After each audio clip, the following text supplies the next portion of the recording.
Ricky, it's a pleasure to meet you. I'm already loving the vibe. I see a bunch of movie posters on your wall. I'm a huge movie buff, so just want to throw that out there as well. Yeah, man.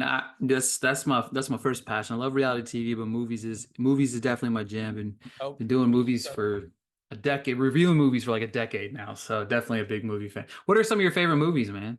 oh, I'm glad that you asked me that. So, true story. I used to work at Blockbuster many years ago, and they gave me my own shelf. I had Wayne's Picks at Blockbuster in Henderson, Nevada. And so on that shelf was the number one greatest movie of all time, which was The Goonies.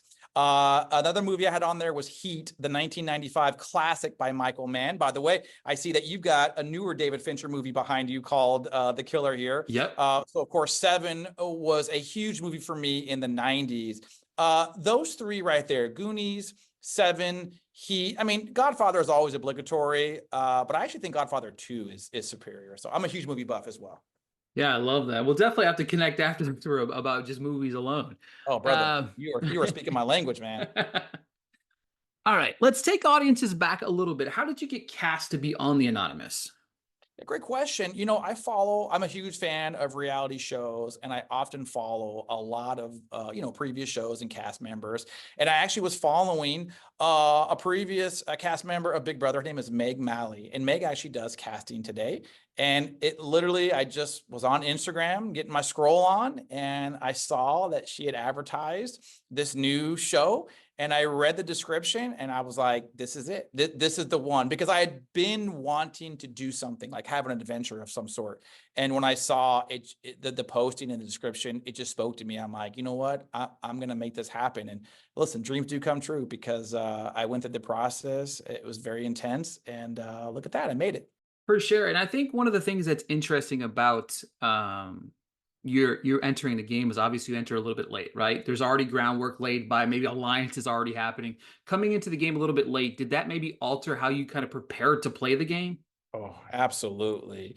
I was so grateful for the opportunity to enter the house, although it was late. It really did change my strategy. I think I had to really play a fine line of, do I hit the ground running? Do I lay low and maybe work on building relationships and potential alliances? And ultimately, I had to kind of do a little bit of both. Yeah, and also seeing the caliber of players. Again, three eliminations had gone by. I wasn't privy to know who those players were. So to see the remaining players and how strong of competitors they were, I was like, how are these strong competitors still in the house after the third elimination? That was admittedly intimidating as well. So it really, it caused me to kind of, all right, like, what's my game plan? I think I need to adjust a little bit, but I also knew adjusting is part of these types of shows as well, and I was ready to do that as Yeah, well. I think one of the interesting things that we saw from you early in the stages was when you enter the anonymous mode there to have the chat, you were kind of quiet. What was the kind of thought process behind that? And then do you think that maybe helped or hindered yourself? Oh no, I was so excited. That first one, I was taking it all in. You could tell that the other contestants were very well versed in navigating that interface.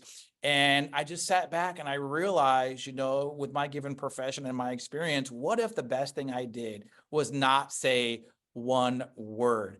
And I think in that moment, that strategy worked. It would not have been something that I would continue to do. But I think in that moment, it was exciting to see the players get mad.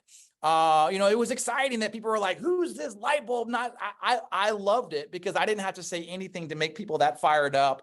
And, it wasn't a strategy that would have continued beyond that, but it was kind of cool to do something that nobody, to my knowledge, had done before. And I was thrilled to, push the envelope a little bit on that one. Yeah, speaking of pushing the envelope, we had the at-risk safe box challenge. You kind of really, not kind of, you stirred the pot quite a bit there. What is maybe the strategy there? Did you already think that your back was against the wall? Did you think that maybe this could kind of help it, maybe shift the eyes to some of the more stronger competitors? Was that the game plan there? Yeah, I knew I was in trouble. I talk about going with my gut in often many things I do in life, personally and professionally. And I just knew that day there was a vibe. And obviously I caught votes in the chat. And I just had this feeling like I'm in trouble here. And so I didn't want to leave with any regrets. It wasn't actually my plan to say, if I go into a face-off or I go in a challenge, I didn't want to, drop any truth grenades or grenades that weren't entirely the truth. But I just had a feeling, you know what, if I go home, I don't want to leave with any regrets. And it really just came from having my back against the wall. I wanted to be able to shake things up, make people maybe second guess. The real target, believe it or not, wasn't the banter between Xavier and I. It was Christopher. I wanted Christopher to sort of feel rattled. He actually played it more cool. When I told him, you know, that truth bomb, which was not the truth, he was rather indifferent to it. It was Xavier actually that, you know, we obviously had our great sort of back and forth banter. I loved every minute of it, but really the goal was to get Christopher caught off guard. I don't know that it worked in that realm, but it was very exciting for me to watch. One thing I'll point out too, I did not know of the reactions from other players who were watching, right? So all of the safe players, Jack, Victoria, Lily's face, it made me feel like $1 million because I didn't know if what I was doing was going to work or be appreciated. So to see their enthusiasm and the looks to the left and the right, it made me as a viewer feel like, okay, that was pretty cool. And I'm glad I did it. No regrets.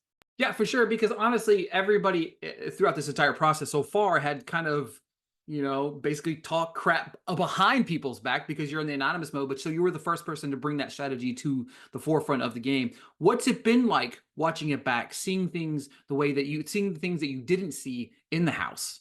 It's been exciting. I kind of brace myself for like, okay, Wayne, don't take it personal if people are mean or they say negative things about you.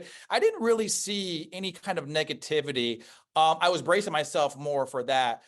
I think for me, the strategy component, Jack is a player that I'll tip my hat to. I mean, just playing so masterfully. I remember at one point, like not even considering he could have ever have been the anonymous. So to see his gameplay in particular, it's been super impressive because again, the guy that I was talking to, I did not think that he was that caliber of a player. So it just goes to show you how strong his social game is in addition to his game in the anonymous. Going back, thinking about the way you played it, looking at maybe watching it now, obviously watching the entire process, do you think you would have played the game any differently? Yeah, absolutely. There's only one key move that I would have made differently, and that would have been during my last chat. I wish I had voted for myself. You saw that great exchange where I threw a vote at Dylan, and Dylan immediately knew that it was me, or he had a gut instinct, right? It was very great to see that, right? Because I'm like, oh, there's no way they're going to guess it's me. And Dylan's like, hi, Wayne, right? So I love that. I would have, if I could go back and do it over again, I would have thrown that vote my way. I knew I was catching a vote anyway. So for me to have thrown a vote my way, it maybe would have helped me get closer to becoming the anonymous, because maybe that would have made someone say, there's no way Wayne being a new player, there's no way he would throw a vote at himself, right? No, Lightbulb wouldn't do that. That's the only thing. Everything else, I would do it the same way. I had a fantastic time. My back was up against the wall. But yeah, even as I kind of go back with that clear hindsight, just changing my vote in that last chat would be the only thing. Yeah, so looking at it, we have some strong competitors left in the game. Who do you think is going to win the anonymous? I'll tell you, so it's interesting, right? Because we don't have the ability to gauge anything other than that interaction. I went in there saying Christopher and Xavier are, the biggest threats. Watching the show now, though, I think Jack is the bigger threat than Christopher. But what I'll say about this show too, that we haven't seen too much, Christopher has a real priority of getting that cash prize pot built up. He is laser focused on walking out of there with the most money he can. He's really the only player that's prioritized the strength component. I actually appreciate that because at the end of the day, if you win the show and there's only $10,000 in there, right? Like maybe you should have worked a little bit harder on building that cash prize up. So I will say from a physical competitive standpoint, I think Christopher has a great shot. I think from a gameplay adaptability, yeah, Jack has really surprised me in all the best ways.